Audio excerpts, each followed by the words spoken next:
La parole est à Madame Lanlot.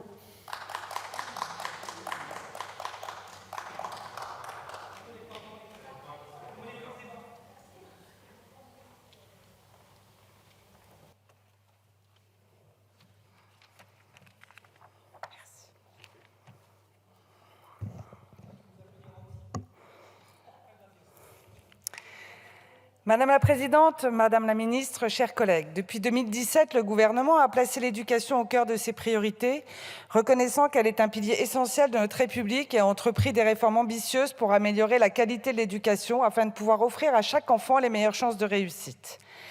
Dès 2017, dans le cadre de la politique pour une école de la confiance, des mesures concrètes ont été mises en place avec une attention particulière sur les territoires en vulnérabilité. Nous avons donc investi dans les établissements scolaires situés dans les REP et REP+, en leur accordant davantage de ressources et de soutien, notamment par la politique de dédoublement des classes de CP et CE1 élargie aux classes de grande section en 2020.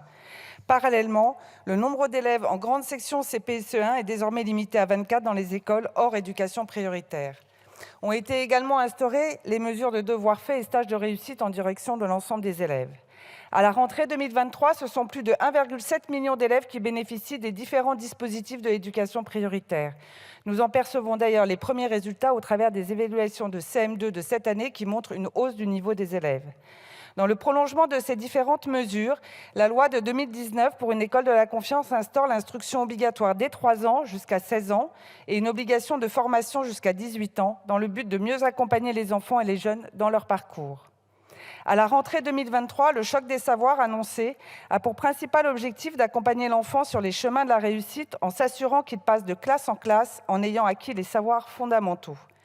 Ainsi, un renforcement de la place du français et des mathématiques, une habilitation des manuels maths et français permettant l'harmonisation des outils pédagogiques, le redoublement à la décision de l'enseignant, la mise en place de groupes de niveau qui, contrairement à ce que l'on peut laisser penser, ne cherchent pas à trier les élèves, mais au contraire à ajuster l'accompagnement au plus proche du besoin de l'élève, un accueil étendu de 8 à 18 heures dans les collèges, proposant des activités complémentaires au programme scolaire, sont des premières mesures pour éviter des ruptures de parcours.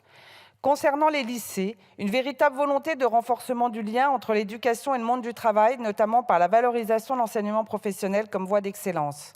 Ainsi, le gouvernement a permis la rémunération des stages à hauteur de 50 € à 100 € par semaine et a une nouvelle fois réaffirmé sa confiance en prolongeant l'aide à l'embauche d'alternants. La généralisation des stages de 3e et seconde pour que les élèves puissent faire un premier pas dans le monde professionnel. Enfin, pour les élèves n'ayant pas validé le brevet des collèges, il est proposé une classe prépa-seconde pour une année de remédiation pour consolider les attendus du socle commun de connaissances, de compétences et de culture. Elle offre également aux élèves une opportunité pour mieux appréhender la classe de seconde en se familiarisant avec les pratiques et méthodes du lycée, évitant ainsi un décrochage. Pour que l'école remplisse pleinement son rôle, nous devons poursuivre sur l'inclusion scolaire et la prise en charge des enfants en situation de handicap.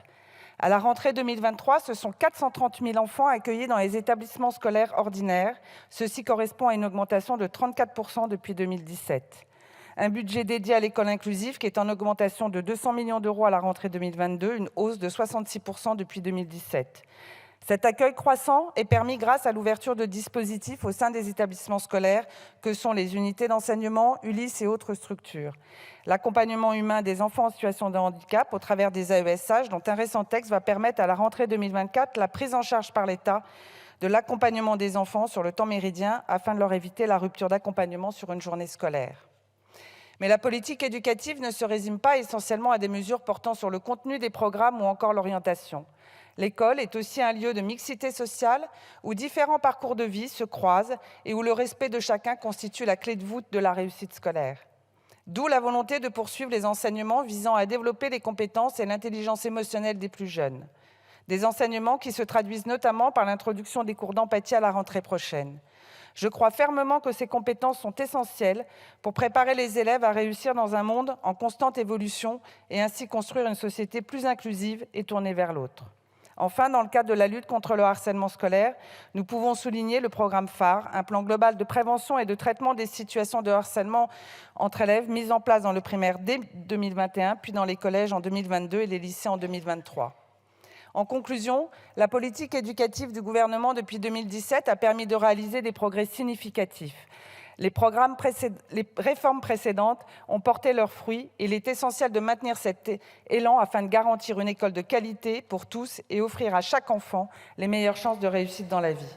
Ne perdons pas de vue que ce sont les citoyens de demain que nous formons et que ce sont eux l'avenir du pays. Je vous remercie. Je vous remercie.